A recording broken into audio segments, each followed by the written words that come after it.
Tere, mina olen Joosep Ringmäe ja me jätkame evangelismi kooliga. Ja me jätkame sellise teemaga nagu evangelismi kaaslased. See on see, kuidas ma ise nimetan seda ja me tegelikult läheme erinevatest teemadest läbi. Me räägime tervenemisest, me räägime sellest, et kuidas haigete eest palvetada. Me räägime sellest, et kuidas vaimuannid toimivad tänavatel ja kui me jagame evangeeliumi ja me räägime ka sellest, kuidas kurja vaime välja ajada. Nii et me lähme nendest erinevatest teemadest läbi ja alustame sellest, kuidas siis haigete inimeste eest palvetada, kui me seda niimoodi nimetame. Ja lähme vaatame esimesena Matteuse evangeeliumisse ja 10. peatükki. Ja siin on selline kirjakoht 5. salmis.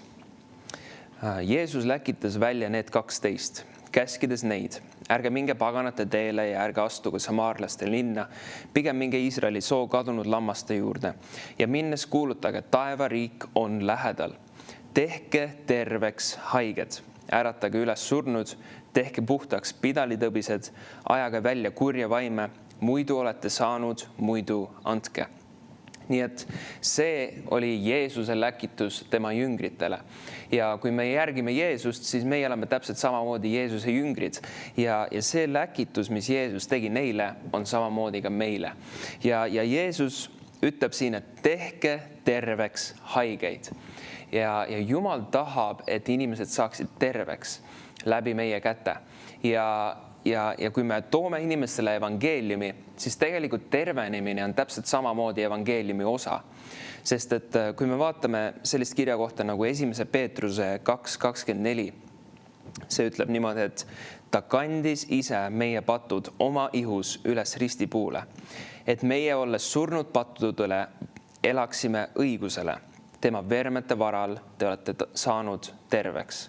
Nii et me näeme seda, et ta toob siin selle osa, et Jeesus kandis meie patud, aga siis selle sama salmi lõpus ta räägib sellest, et tema vermete varal te olete saanud terveks. Nii et me näeme seda, et tegelikult pattude andestus ja tervenemine, need käivad käsikäes. Jumal ei lahuta neid kuidagi üksteisest, sest et kui Jeesus läks risti peale, siis ta kandis nii patud kui ka haigused. Ta kandis kogu needuse enda peal. Ja kui me kuulutame evangeeliumi, siis tegelikult me peaks samamoodi tooma sisse selle, et Jumal tahab sind terveks teha. Kui me näeme, et see inimene on haige või et tal on, ma ei tea, kas ta lonkab või tal on mingi viga küljes, siis on alati hea talle rääkida, et tead, et Jumal tahab sind terveks teha, sest et see on täpselt samamoodi osa evangeeliumist. Samamoodi nagu on osa evangeeliumist see, et Jumal tahab sulle sinu patud andeks anda. Kui sa võtad Jeesuse vastu oma südamesse ja sa võtad selle andestuse vastu oma südamesse, siis Jumal andestab sulle need patud. Nii et tervenemine on osa evangeeliumist ja Jumal tahab inimesi tervendada läbi meie. Sellepärast, et Jumal on selle sama püha vaimu pannud meie sisse, kes oli ka Jeesusega. Ja kui sa vaatad läbi apostlite tegude, siis Jumal tervendas inimesi ka läbi nende apostlite, läbi nende Jumala sulaste seal. Ja see sama püha vaim on ka tänapäeval meie sees. Vahest inimesed toovad igasuguseid huvitavaid teoloogiaid, et tervenemine lõppes siis, kui viimane apostel suri ja nii edasi. Aga tead, et mul on sulle hea uudis. Kes on see esimene apostel? Piibel ütleb, et Jeesus on meie usu apostel ja tema siiamaani elab. Nii et sellega sa võid kummutada juba selle valeõpetuse, sest et Jumal tahab tervendada inimesi ka tänapäeval. Ja ma olen näinud seda, kuidas inimesed saavad terveks tänavate peal. Ma olen näinud, kuidas inimesed saavad terveks, kui ma neile evangeeliumi kuulutan. Mäletan ühte olukorda, kus me olime Tallinna vanalinnas ja me kuulutasime evangeeliumi seal ühel üritusel. Ja seal oli üks grupp mehi ja me kuulutasime neile evangeeliumi ja ma küsisin lihtsalt, et kas teil on mingisugust haigust või valu teie ihus. Ja ühel nendest meestest tal oli selline valu, mis läks mööda tema jalga allapoole, kui ta kõndis ja me palvetasime tema eest ja seal samas see valu lahkus tema jalast. Ja ta oli nii imestunud, ta mõtles, et mis siin toimub, et kuidas see võimalik on, et see valu lihtsalt lahkus tema jalust. Aga see on see, mis Jumal teeb. Ja Jumal tahab seda sama teha sinu läbi, sest et see sama püha vaim on sinu sees ja see sama Jeesuse nimi on sulle antud selleks, et seda kasutada. Ja me ei tohiks kunagi nagu mõelda, et et ma ju kunagi palvetasin kellegi eest ja ta ei saanud terveks või ma olen ju, minu eest on palvetatud ja ma võib-olla ei saanud siis terveks. Me ei tohiks kuidagi toetuda nende kogemuste peale, vaid me peaksime oma usu panema Jumala sõnasse. Meie usk ei ole kuidagi raputatud sellest, mis on meie kogemused, vaid meie usk peaks põhinema Jumala sõnal. Ja kui me seisame Jumala sõna peal, siis me näeme ka tulemusi. Vaatame veel Markuse evangeeliumisse ja 16. peatükki. Ja 17. salmis siin ütleb niimoodi. Kuid uskujaid saadavad sellised tunnustähed. Minu nimel ajavad nad välja kurja vaime, räägivad uusi keeli, tõstavad paljaste kätega üles mürkmadusid ning kui nad jooksid midagi surmavat, ei kahjustaks see neid. Haiged, kellele nad panevad käed peale, saavad terveks. Nii et Piibel ütleb siin, haiged, kellele nad panevad käed peale, saavad terveks. Siin ei ole kahtlust, siin ei ole, et mõned haiged saavad terveks, vaid ta ütleb, et haiged, kellele nad panevad käed peale, saavad terveks. Ta räägib kõikidest haigetest. Ja kui sa vaatad siia 17. salmi algusesse, siis siin ütleb, et kuid uskujaid saadavad sellised tunnustähed.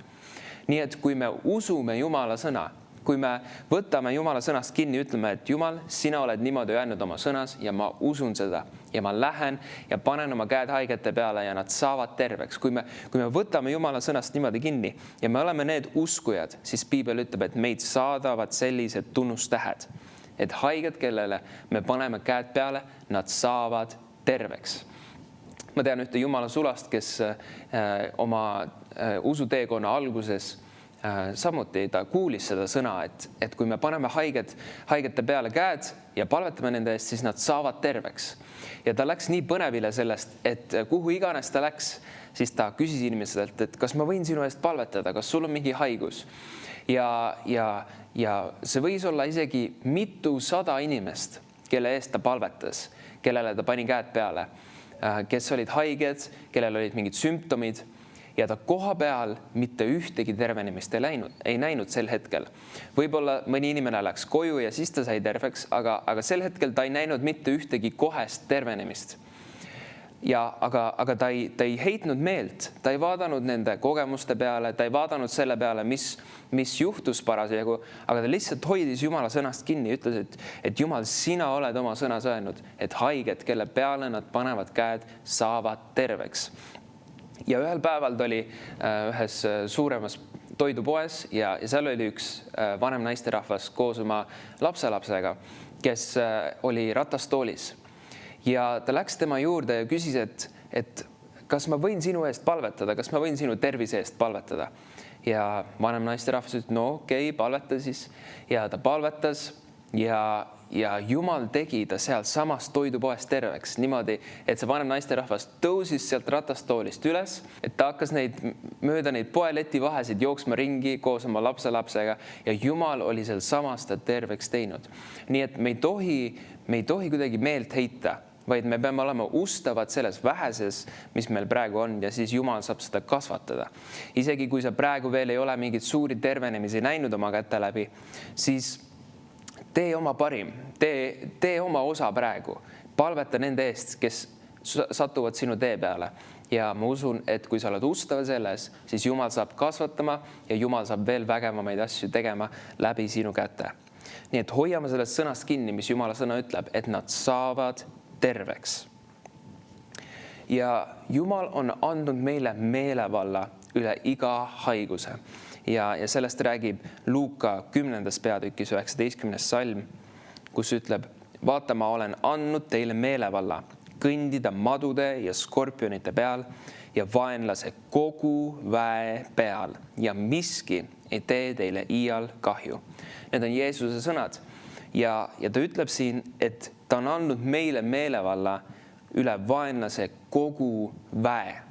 Ja me teame, et haigused ilmselgelt on kuradist, sellepärast, et tema on see, kes varastab, tema on see, kes tapab. Ja kui haigused on kuradist, siis järelikult meil on meelevald üle kuradi, meil on meelevald üle haiguste. Miks? Sellepärast, et kui me tuleme Jumala kuningriiki, siis piibel ütleb, et meid tõstetakse koos Kristusega taevasesse olukorda ja et kurat on meie jalge all ja samamoodi haigused on meie jalge all. Ja see tähendab seda, et meil on meelevald üle nende haiguste. Meie saame käskida nendel haigustel lahkuda nii oma isiklikus elus kui ka teiste eludes. Kui meile satub tee peale inimene, kes on haige, ja nad tahavad, et me palvetaks nende eest ja siis me saame käskida sellel haigusel lahkuda nende ihust, sest meil on meelevald üle iga haiguse ja üle vaenlase kogu väe. Nüüd me teeme seda Jeesuse nimes ja me lugesime enne seda kirja kohta Markuse 16. peatükist, kus ta räägib, et uskujaid saadavad sellised tunnustähed ja järgmisena ta ütlebki, et minu nimel nad ajavad kurja vaime välja, nad räägivad uusi keeli ja siis seal lõpust ütleb ka, et haiged, kellele nad panevad käed peale, saavad terveks. Me teeme seda Jeesuse nimel. Ja Jeesuse nimes ongi see meelevald. Jeesuse nimes ongi see vägi. Ja kui me käsime Jeesuse nimel nendel haigustel lahkuda, siis need haigused peavad lahkuma. Nüüd vahest meil tekib võib-olla segadus, kuna meil on selline väljend, et haigete eest palvetamine. Ja seda võib iseenesest kasutada, aga ma usun, et me peame tegema nii, nagu Jeesus tegi. Ja kui me vaatame, kuidas Jeesus nii-öelda palvetas haigete eest või kuidas ta teenis haigeid, siis tegelikult me näeme seda, et Jeesus andis käsklusi.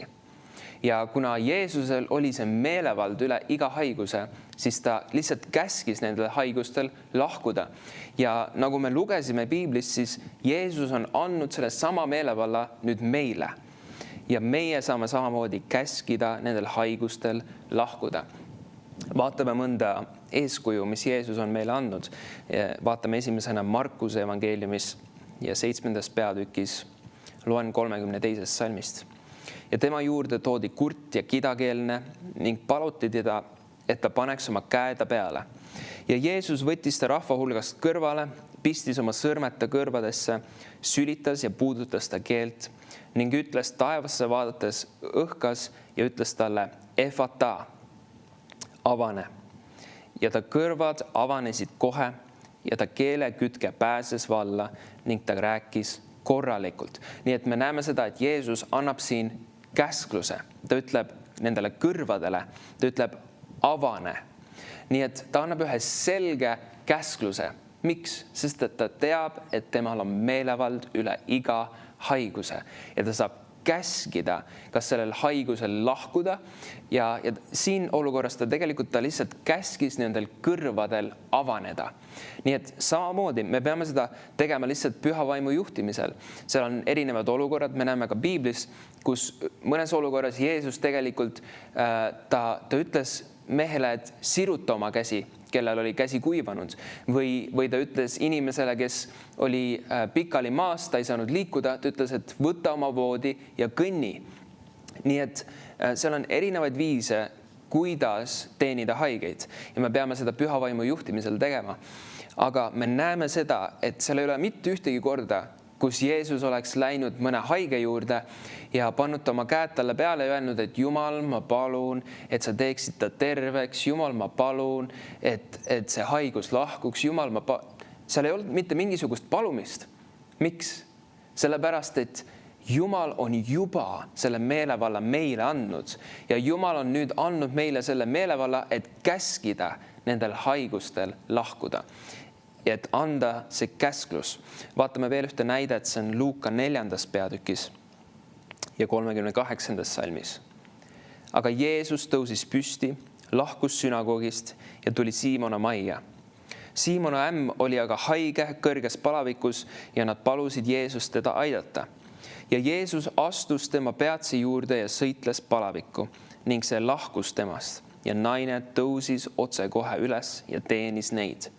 Me näeme jälle, Jeesus sõitles palavikku.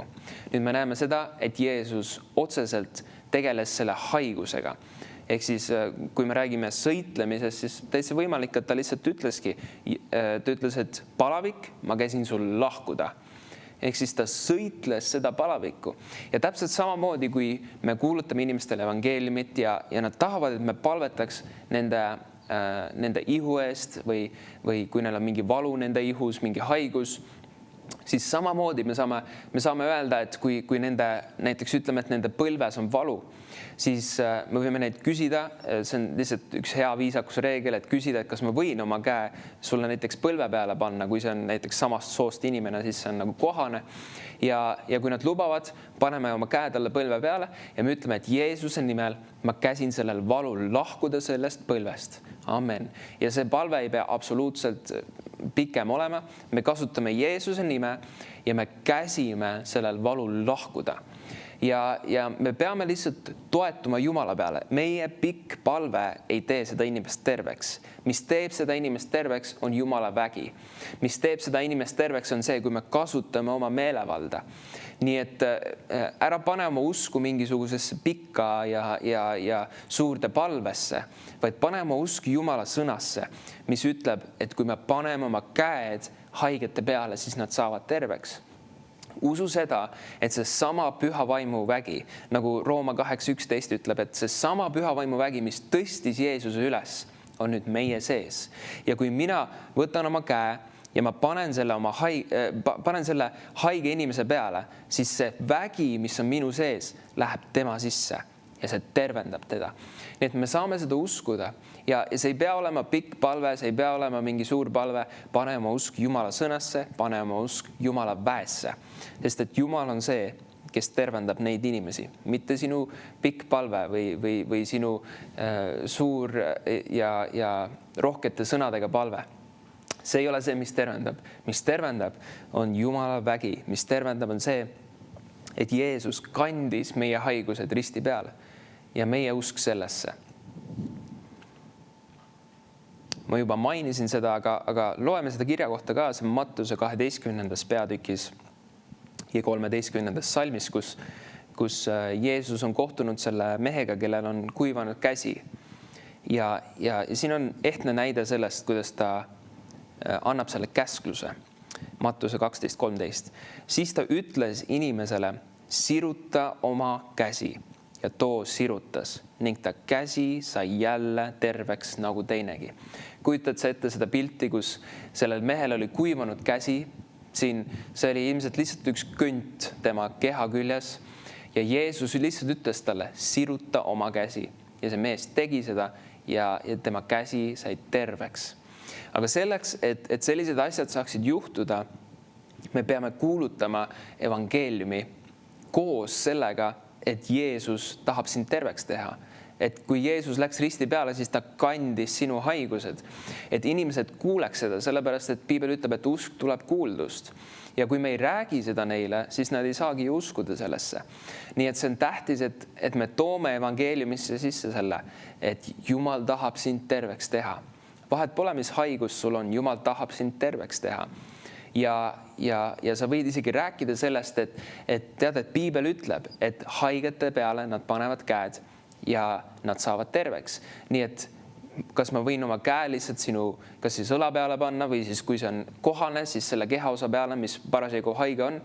Ja kas ma võin sinu eest palvetada ja kui see inimene on nõus ja ta tahab seda palvet, siis tee seda, pane oma käsi ta peale ja lihtsalt käsi sellel haigusel lahkuda.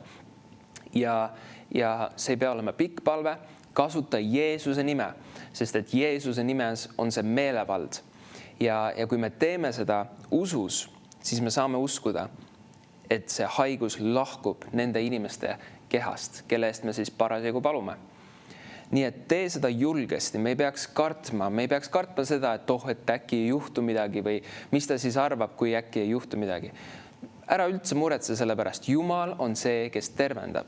Ja isegi kui seal koha peal kohe midagi ei juhtu, siis sa saad sellele inimesele öelda, et tead, ma palvetasin sinu eest. Ma tean, et Jumala vägi läks sinu sisse ja sa saad uskuda, et see Jumala vägi töötab sinu sees.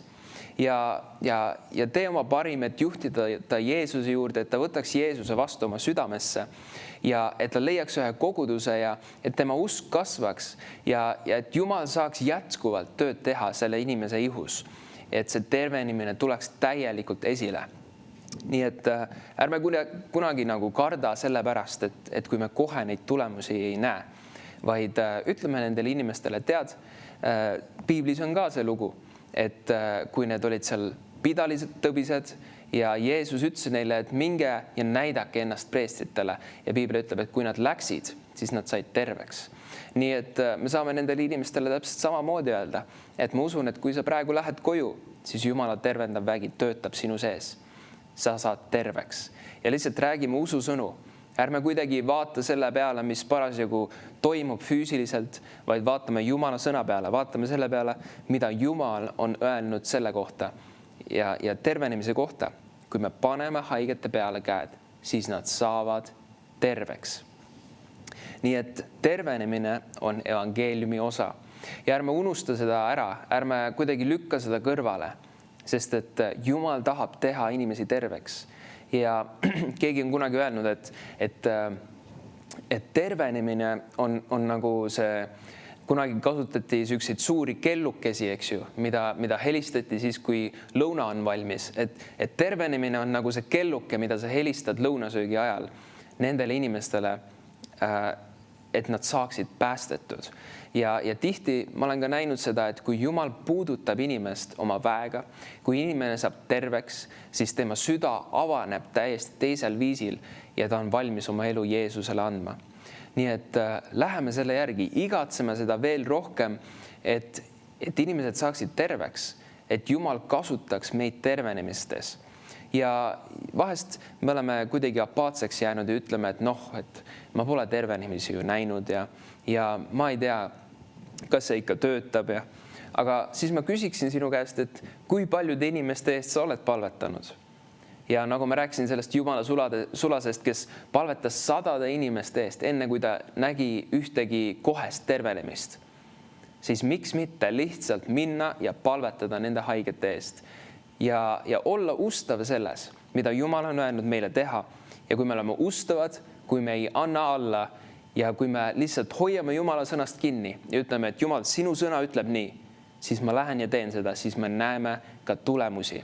Nii et ärme ole need nii-öelda, ütleme siis nii, et mingid tugitooli evangelistid, et me vaatame teisi pealt ja vaatame, need suured Jumala mehed, nemad teevad seda, jagavad Jumala sõna ja inimesed saavad terveks.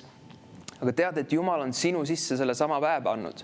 Tead, et Jumal on sulle selle sama käsu andnud, et kuulutada evangeeliumi, et panna oma käed haigete peale, et nad saaksid terveks.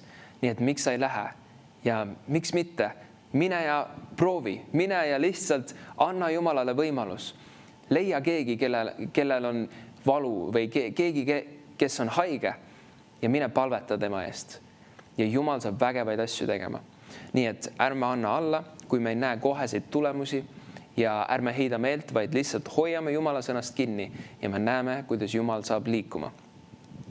Aga siin lõpus ma tahan lihtsalt palvetada iga ühe eest, kes on vaatamas seda saadet. Ja ma usun, et Jumal tahab sind täita värskelt oma püha vaimuga ja oma väega ja oma julgusega. Sest et võib-olla paljude jaoks see tundub nagu suur julguse samm, et minna kuhugi mõne võõra inimese juurde ja pakkuda, et ma palvetaksin nende eest. Ja võib-olla isegi see tundub julguse samm, et minna mõne tuttava inimese juurde ja pakkuda palvet. Aga Jumal tahab anda sulle üleloomuliku julguse. Sa ei pea mitte midagi kartma.